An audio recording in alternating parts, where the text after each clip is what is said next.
안녕하세요. 쑥쑥 박사 김진숙. 이성숙입니다. 오늘은 내 아이 기 살리는 말에 대해서 이야기를 해보겠습니다. 지난번에 우리가 매일매일 하는 말들이 걸림돌이어서 쑥쑥이 기를 죽이는 말이라고 그런 말을 줄이는 연습을 좀 해보자고 했는데 어떠셨어요? 좀 많이 답답하셨을 것 같아요. 그러면 뭐 어쩌란 말이냐.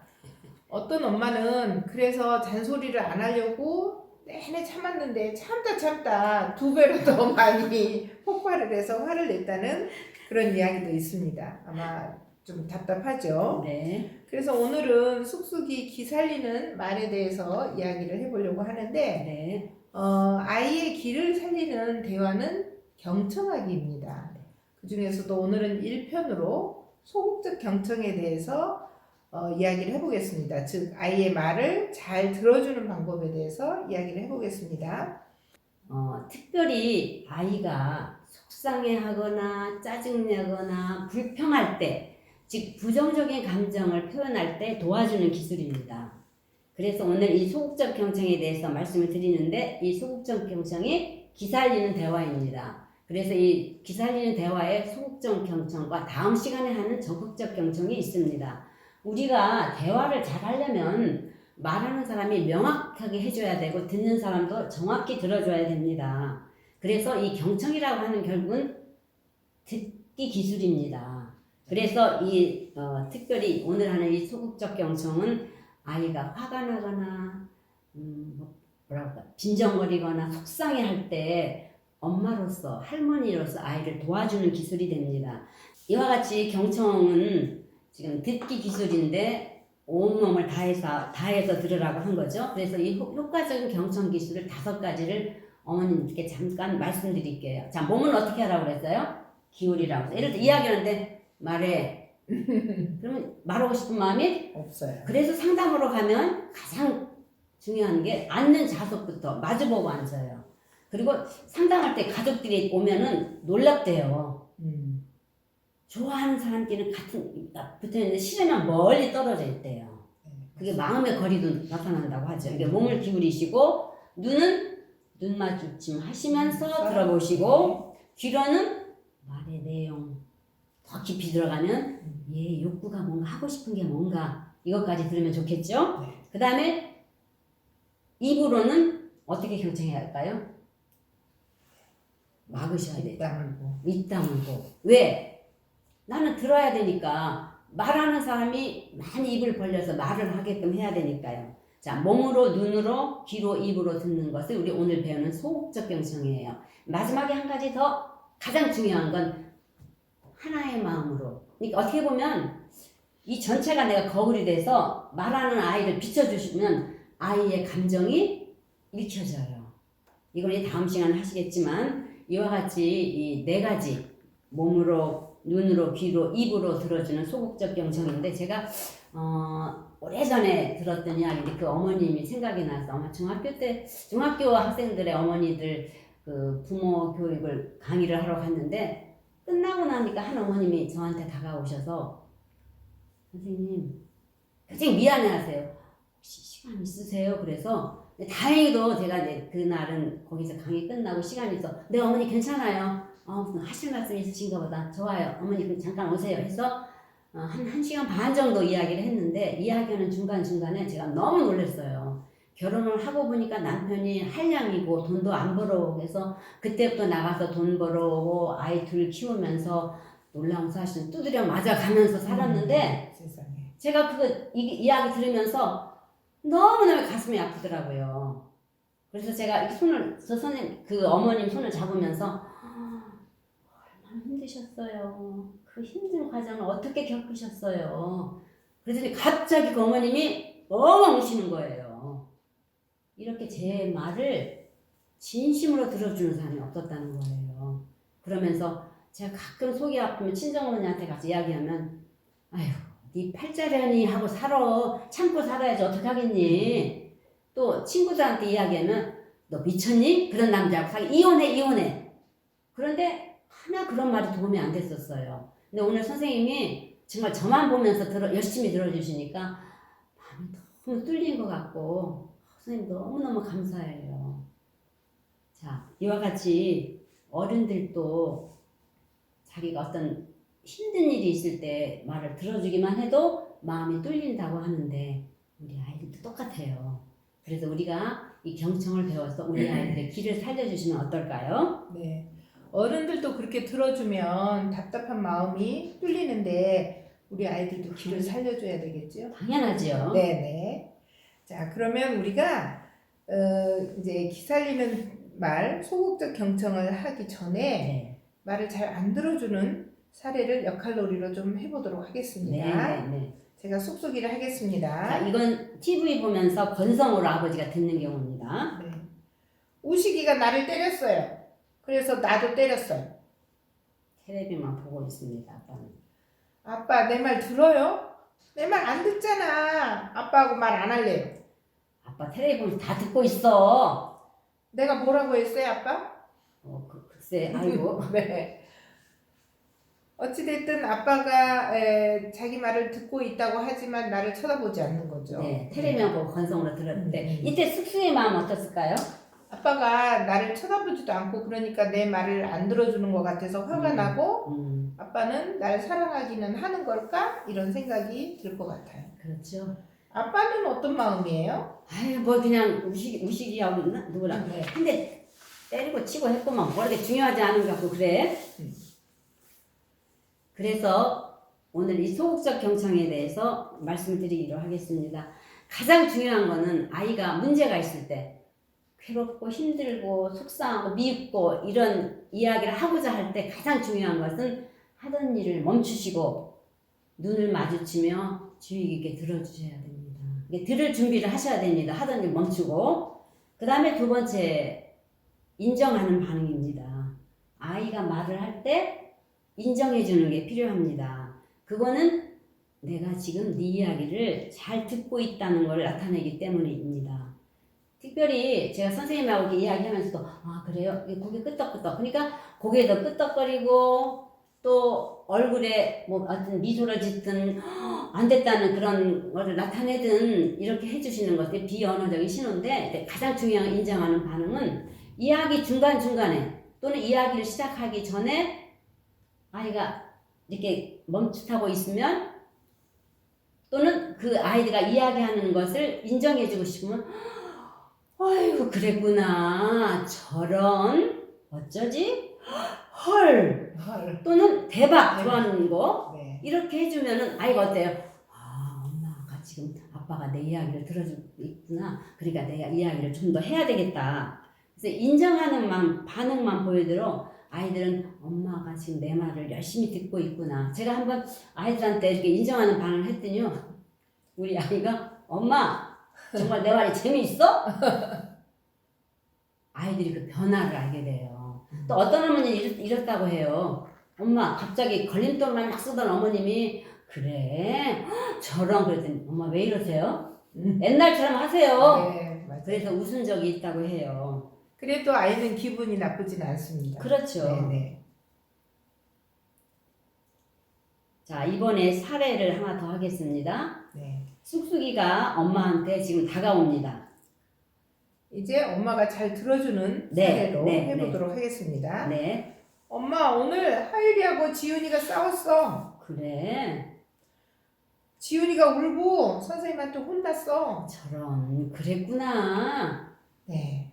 이렇게 들어줄 때 쑥쑥이의 마음은 어땠을까요? 엄마가 내 말에 반응을 해주니까 일단 좋은 거잖아요. 그렇죠. 네. 자, 또 다른 사례를 하나 해볼까요? 네네. 네. 엄마 유치원에서 내 빨간 색연필이 없어졌어요. 저런. 이번에 두 번째예요. 그래. 지난번에도 그랬지. 네. 내가 오늘 화가 머리 끝까지 났어요. 가져간 친구 한 대 때려주고 싶었어요. 네. 이때 쑥쑥이의 마음은 어땠을까요? 쑥쑥이가 그 속상한 마음을 엄마한테 털어놓았는데 엄마가 잘 들어주니 마음이 좀 풀렸어요. 그렇죠. 엄마가 혼내지 않았죠, 일단. 그러면서 자기도 말을 하면서 자기도 다음에는 자기가 이 연필을 좀 더 잘 챙겨야 되겠다고 생각을 합니다. 네. 잊어버리고 싶은 아이는 없어요. 그럼요. 어찌 하다 보니 네. 잊어버리게 된겠죠. 네. 그래서 아이가 말을 엄마한테 할 때는 자기도 속상해서 말하는 거고 사실 애들도 자기가 조심해야 된다는 거를 다 잘 알고 있다는 것입니다. 네. 네. 이제 저도 이제 그 강의를 했을 때 기억이 나는데 네. 어느 기업체에서 강의를 할 때였어요. 50대 한 중반으로 보이는 이제 그런 아저씨였는데 우리가 그날 밤 10시까지 강의를 했던 것 같아요. 그리고 그 다음날 아침에 또 9시부터 강의를 하는 아주 강행군이 강의를 했는데 이제 이렇게 소극적 경청을 해주고 그래도 제가 숙제를 냈죠. 지금 밤이 늦었지만 집에 가셔서 혹시 가족들에게 이렇게 가족들이 무슨 이야기를 할 때 좀 들어주는 것을 한번 해보시라. 그리고 이제 그 다음날 아침에 9시에 다시 강의를 시작해서 어젯밤에 혹시 뭐 그런 일이 있으셨던 분은 손들어 별로 그렇게 기대는 안 했죠. 밤 늦게 끝나. 그랬더니 그 50대 아저씨가 손을 들고 말씀을 하셨어요. 집에를 갔는데 이제 부인이 마누라가 무슨 이야기를 시작하더라는 거예요. 그래서 내가 오늘 배운 거를 연습해봐야지. 그러고 이렇게 눈을 마주치고 끄덕끄덕하고 들었대요. 그리고 입 다물고. 내 평소 같으면 뭐라고 했을 텐데 입 다물고 들었더니 놀랍게도 그 부인이 2시간을 얘기를 하더라는 거예요. 2시간이나 믿어지나요? 안 믿어져요. 네. 그러면서 부인이 그러더래요. 나는 결혼해서 지금까지 25년 동안 오늘처럼 속이 시원한 날이 없었다. 네, 그 이야기를 하고 나니까. 그래서 이제 그분이 저한테 질문을 하셨어요. 과연 자기가 별로 한 것도 없는데 그냥 눈을 마주치고 들어줬을 뿐인데 그것이 이 들어주기의 효과일까요? 아니면 우연히 그런 것일까요? 저는 아마 들어주기의 효과일 거라고 부인께서 이 남편의 태도가 달라진 거를 느끼셨을 거라고. 어쨌든 적어도 열심히 들으셨잖아요. 그랬는데 또 이와 아주 비슷한 사례가 6살 아이에게도 있었어요. 그래요? 네, 엄마가 얘기를 하는데 이제 동생이 있고 딸인데 6살 언니가 도대체 말을 안 한대요. 말은 잘 듣는데 싫어도 말 잘 듣고 좋아도 말 잘 듣고 싫어도 말 안 하고 그래서 이제 자기 표현을 못 할까봐 좀 걱정이 돼서 말을 하라고 하는데도 애가 말을 안 한대요. 근데 이제 아이들이 말을 안 하는 것은 보통 잘 안 들어주니까 말을 해서 자기가 더 손해가 나니까 안 하는 거라고 저도 보거든요. 근데 엄마가 똑같이 이렇게 들어주기를 이제 연습해야 되겠다 하고 들어주는데 똑같은 거예요. 이 엄마가 그 다음 주에 와가지고 선생님 제가 이렇게 들어주기를 해봤는데요. 그 6살짜리 아이가 2시간이나 얘기를 했다는 거예요. 똑같이 2시간이에요. 그래서 이 엄마도 이게 우연히 그런 걸까요? 내가 들어주기의 효과일까요? 그래서 아마도 들어주기의 효과일 겁니다. 엄마가 들어줬기 때문에 이 아이가 말이 술술술 풀렸다라는 거죠. 그러니까 이렇게 들어주기만 해도 자기 마음을 털어놓을 수 있어서 아주 마음이 편해진다고 하는 거죠. 제가 좀 오늘 말이 길어지는데 사례가 많으신가 봐요. 네, 저는 이제 저희 2 딸들이 다 컸잖아요. 근데 딸들하고 뭐 이야기를 하려면 어떻게 하겠어요. 제가 입 열면 충고할 거고, 입 열면 훈계할 거고, 그래서 이제 주로 딸들이 이야기하는 것을 들어주려고 노력을 하고 있습니다. 그래서 이제 들어주다 보면 다 각자 자기 직장에서 있었던 일을 이야기하게 되고, 또 저도 이야기하게 되고, 뭐, 충고나 조언은 아이들이 원할 때 해주는 게 좋잖아요. 그래서 저는 이제 다 큰 딸들하고 말을 들어주는 것을 하면서 이제 소통을 해보려고 노력을 하고 있습니다. 좀 자랑질을 했나요? 네, 그렇습니다. 들어주기가 그만큼 중요하다는 것을 저는 느끼고 있습니다. 경청하는 거, 들어주는 게 이토록 놀라운 효과를 가져오네요. 자, 지금 소극적 경청에 하던 일 멈추고 눈을 마주치며 관심 있게 들어주는 거 하고 그다음에 인정하는 반응 뭐 여러 가지 있죠. 이 반응을 해주시고 마지막에 3번째는 말 문을 열어주는 거예요. 어떻게 보면 마음의 문을 열어주는 말이에요. 아이가 엄마 하고 멍멍멍 할 수도 있고 이야기하는 중간에 이렇게 뜸을 들이는 경우예요. 이럴 때는 왜 그럴까요? 한 번쯤 생각해 보세요. 아이가 왜 그럴까? 그래서 이때 아이가 망설이지 않고 마음의 문을 활짝 열게끔 말문 열어주는 그 단어를 생각해 보시면 좋겠어요. 예를 들어서 시작 단계 엄마 하고 왔어요. 우리 쑥쑥이가 웬일이지? 무슨 말 할지 궁금한데? 그러니까 엄마가 어때요? 네 말 들어줄 마음의 자세가 되어 있다는 소리죠? 또, 그건 참 흥미 있는데? 엄마한테 좀 더 자세히 말해줄 수 있겠니? 또, 그 다음이 궁금한데? 그때 네 생각은 어땠는가? 네 생각을 듣고 싶어. 이러한 것들이 말문을 열어주는 대화예요. 그래서 아이가 엄마가 말문을 열어줌으로써 마음의 문을 활짝 열고 자기의 생각과 감정을 이제 쏟아낼 것입니다. 예를 들어서 이런 경우도 있잖아요. 어떤 아이가 말을 하다가 중간에 머뭇머뭇 하더래요. 이게 실제 어머님 사례인데, 근데 그전 같으면 빨리빨리 말해! 이렇게 망설이고 그래. 그럴 텐데, 묘하게 그때는 얘가 왜 그러지? 그런데 이랬대요. 너 더 말하고 싶은데 엄마한테 혼날까봐 망설이는 거지? 그랬더니 맞대 그러면서 엄마 조금 떨어져 있지요. 그리고 엄마 약속하재. 내가 이런 말 지금 말하더라도 엄마 때리지 않도록 약속하자. 그래서 약속을 했더니 그때 놀라운 이야기를 털어내더라는 것입니다. 이와 같이 말문 열어주는 것도 아이들이 자기의 생각과 감정을 이렇게 표현하도록 촉진시켜주는 역할을 하죠. 자, 그러면 우리가 이제 말문 열어주기를 어떻게 하는지 역할놀이를 또 해보기를 하죠. 네네. 자, 오늘 지아랑 싸웠어. 저런, 그랬구나. 지아가 미워. 난 다시는 지아하고 안 놀 거야. 지아랑 싸워서 화가 많이 났네. 네. 엄마한테 좀 더 말해줄 수 있겠어? 궁금한데? 네. 그렇게 이제 다음 이야기를 더 듣고 싶다는 표현을 해주면서 이제 지금 엄마가 말문을 열어주고 있는 거죠. 네. 왜냐하면 싸웠다는 이야기는 혼날 가능성이 많은 거죠. 그렇죠. 그런데 이제 엄마가 되게 온화한 태도로 더 듣고 싶다. 네. 이렇게 해주는 게 말문 열어주기는 거죠. 네. 자, 우리 또 다른 사례를 한번 해볼까요? 네. 네, 쑥쑥이랑 엄마가 바닷가에 갔습니다. 네. 엄마, 나는 바다가 무서워요. 바다에는 파도가 너무 많아. 파도가 너무 커요. 그렇구나. 파도가 나한테 달려들 것 같아. 그래서 무서웠구나. 네. 자, 이때 쑥쑥이 마음 어떠세요? 네. 일단 내가 파도를 무서워한다는 걸 엄마가 인정을 했고, 그래서 내가 혹시 위험하면 나를 도와주지 않을까. 그리고 무슨 그런 파도를 무서워해 이렇게 하고 적어도 혼내지 않을 거라는 그런 안도감이 들어서 마음이 되게 편했을 것 같아요. 아이들이 엄마한테 무슨 이야기 할 때, 특히 잘못된 이야기를 할 때는 걱정할 것 같아. 혼날까 봐. 네. 그런데 이렇게 소극적 경청만 가지고도 아이들이 편안하고 또 어른들도 가슴이 후련하다는 걸 느끼는 것 같습니다.